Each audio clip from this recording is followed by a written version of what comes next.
पाकिस्तान, जो खुद आतंकवाद, आर्थिक संकट और राजनीतिक अस्थिरता जैसी गंभीर चुनौतियों से घिरा हुआ है, क्या वो सच में अमेरिका और ईरान जैसे दो बड़े देशों और कट्टर प्रतिद्वंदी के बीच मीडिएटर बन सकता है? और उससे भी बड़ा सवाल है, जब दुनिया में शांति वार्ता की बात हो रही है तो भरोसा पाकिस्तान पर नहीं बल्कि भारत पर क्यों किया जाता है? यही सवाल आज अंतर्राष्ट्रीय राजनीति के केंद्र में है। हाल ही में पाकिस्तान के विदेश मंत्री इशाक डार ने एक बड़ा बयान देते हुए कहा कि सऊदी अरब, मिस्र और तुर्की के विदेश मंत्रियों के साथ चर्चा के बाद इस्लामाबाद अमेरिका और ईरान के बीच बातचीत आयोजित करने के लिए तैयार है। ये बयान ऐसे समय में आया जब मध्य पूर्व में तनाव चरम पर है और दुनिया किसी ऐसे देश की तलाश में है जो दोनों पक्षों को बातचीत की मेज पर ला सकता है। दरअसल ईरान और अमेरिका के रिश्ते कोई आज की बात नहीं है, बल्कि दशकों से इन दोनों का रिश्ता रहा है। 1969 की इस्लामिक क्रांति के बाद से ही दोनों देशों के बीच टकराव की स्थिति बनी हुई है। परमाणु कार्यक्रम को लेकर अमेरिका की चिंता, ईरान पर लगाए गए कड़े आर्थिक प्रतिबंध और क्षेत्रीय राजनीति में दोनों की अलग अलग रणनीतियों ने हालात को और जटिल बना दिया है। इसके साथ ही इजराइल और ईरान के बीच बढ़ती दुश्मनी ने पूरे पश्चिमी एशिया को एक बार फिर जंग के मुहाने पर ला खड़ा किया है। ऐसे में अगर कोई देश दोनों पक्षों के बीच संवाद शुरू करवा सके तो वो वैश्विक स्तर पर बेहद महत्वपूर्ण भूमिका निभा सकता है।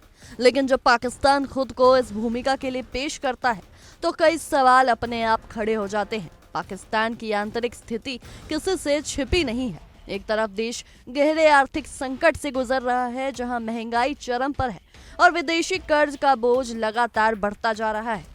दूसरी तरफ राजनीतिक अस्थिरता ने सरकार की निर्णय लेने की क्षमता को कमजोर किया है। इसके अलावा सबसे बड़ा मुद्दा है पाकिस्तान की अंतर्राष्ट्रीय छवि। कई बार उस पर आतंकवादी संगठनों को समर्थन देने या उन्हें पनाह देने के आरोप लग चुके हैं। ऐसे में जब वही देश शांति और मध्यस्थता की बात करता है तो दुनिया के कई देश इसे संदेह की नजर से देखते हैं, क्योंकि मीडिएटर बनने के लिए सिर्फ कूटनीतिक इच्छा नहीं बल्कि साफ सुथरी और भरोसेमंद छवि भी होनी जरूरी है। यहीं पर अगर भारत की बात करें तो तस्वीर बिल्कुल अलग नजर आती है। भारत ने पिछले कुछ वर्षों में खुद को एक जिम्मेदार और संतुलित वैश्विक शक्ति के रूप में स्थापित किया है। भारत के अमेरिका के साथ रणनीतिक और आर्थिक संबंध मजबूत है। वहीं ईरान के साथ भी उसके ऐतिहासिक और ऊर्जा से जुड़े रिश्ते बने हुए हैं। भारत ने हमेशा अपनी विदेश नीति में संतुलन बनाए रखा, चाहे वो पश्चिमी देशों के साथ साझेदारी हो या मध्य पूर्व के देशों के साथ सहयोग। यही वजह है कि अंतर्राष्ट्रीय मंच पर भारत की विश्वसनीयता लगातार बढ़ी है। कई विशेषज्ञों का मानना है कि अगर कोई देश अमेरिका और ईरान जैसे विरोधी पक्षों के बीच पुल का काम कर सकता है तो वो भारत है, क्योंकि दोनों देशों के साथ उसके रिश्ते संवाद और सम्मान पर आधारित है। पाकिस्तान के इस प्रस्ताव को लेकर अंतर्राष्ट्रीय प्रक्रिया भी काफी दिलचस्प रही है। कुछ विश्लेषकों का मानना है कि पाकिस्तान ये कदम अपनी वैश्विक छवि को सुधारने के लिए उठा रहा है, ताकि वो खुद को एक जिम्मेदार और प्रभावशाली देश के रूप में पेश कर सके। वहीं कुछ इसे एक रणनीतिक चाल मानते हैं, जिसके जरिए पाकिस्तान अंतर्राष्ट्रीय राजनीति में अपनी प्रासंगिकता बनाए रखना चाहता है। लेकिन सच्चाई ये है कि केवल बयान देने या इच्छा जताने से कोई देश मीडिएटर नहीं बन जाता। इसके लिए लंबे समय से बनाई गई विश्वसनीयता, स्थिरता और निष्पक्षता की जरूरत होती है, जो हर देश के पास नहीं होती।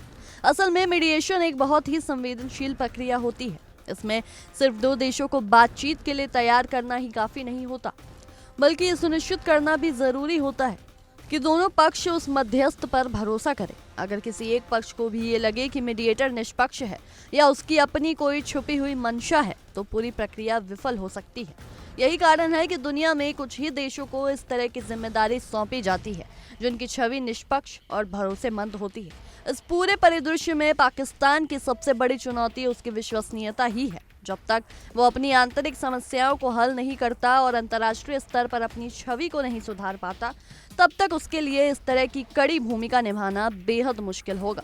इसके विपरीत भारत ने लगातार अपनी वैश्विक छवि को मजबूत किया है और खुद को एक ऐसे देश के रूप में स्थापित किया है जो न केवल अपने हितों की रक्षा करता है, बल्कि वैश्विक शांति और स्थिरता में भी योगदान देता है।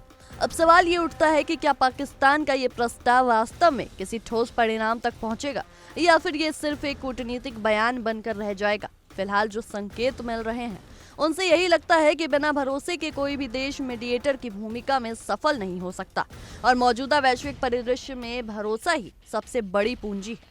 जिस देश के पास ये पूंजी होगी वही इस तरह की जटिल और संवेदनशील जिम्मेदारियों को निभाने में सक्षम होगा। और आज की स्थिति में दुनिया किस पर ज्यादा भरोसा करती है, ये बात किसी से छुपी नहीं है। फिलहाल के लिए इतना ही। आपकी इस विषय में क्या राय है, हमें कमेंट्स में जरूर साझा करें। और देश दुनिया की ऐसी ही तमाम खबरों के लिए देखते रहिए इंडिया डेली। देखिए इंडिया डेली 24/7 अब आपके स्मार्ट टीवी पर। इंडिया डेली मौजूद है सभी डिजिटल प्लेटफॉर्म पर लाइव और लगातार। इंडिया डेली 24/7 हर दिन राष्ट्र को समर्पित।